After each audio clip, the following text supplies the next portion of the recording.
Well, we're going to switch gears right now and talk about mandatory masks. A longtime Richmond city councillor says that masks should be mandatory in city-run and owned buildings. He joins us right now. Please welcome Bill McNulty. Good morning, sir. How are you? Good morning. Good to see you this morning. Yeah, of course. Yeah, I got my mask over there, and we're definitely diligent about that around the workplace here. Bill, tell us why you put this motion forward, first of all. Well, first of all, Richmond has taken a lot of precautions in terms of we shut down. We've been shut down since February, and we still haven't opened up yet. We're very, very cautious in our public buildings.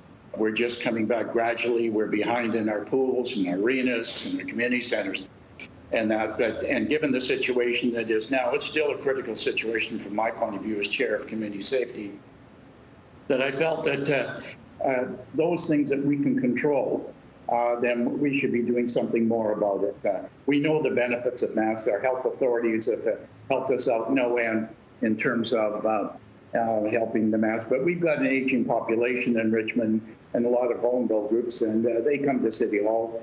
Over 50% of our population be over the age of 55 in the very near future.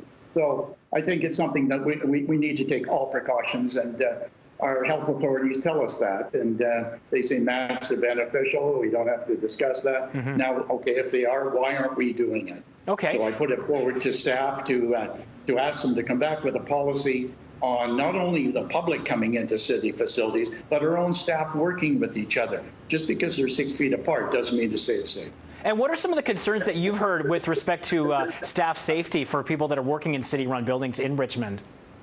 Well, I've heard staff saying people that are coughing next door or whatever, people that are sneezing, those kinds of things, even breathing.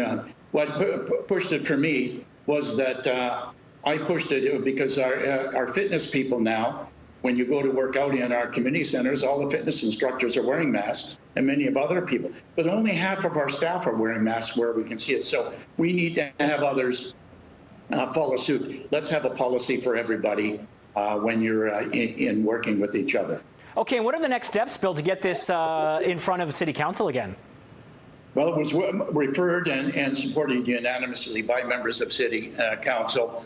And now we've referred it to staff to look at how we can do it, what are the pros, the cons, or whether we can't do it. But I'm more concerned about employees working with the unions to see that they feel that this is a very positive thing. I want to be inside the buildings, but also outside the buildings around the courtyards and what have you as well. I think it comes together with and a couple of questions that were asked were who really pays for it, et cetera. But we have a population in Richmond that is very used to wearing masks. Of course. So therefore, we need to get the rest of the population to like masks, especially when we're working with people. I put one on when I get out of the car and across the parking lot and go to a business. I have one here. I have a new one, 3 or 4 a day, and I wash some of the cloth ones. And I think others need to follow suit. Yeah, have to be diligent. Good point to remind people, too, that Richmond has the lowest cases per capita of COVID-19 in Metro Vancouver. Bill, thank you so much for your time. We'll follow this story as it develops. Thank you. Keep safe. All right, you take care. That's Councillor Bill McNulty in Richmond. And Greg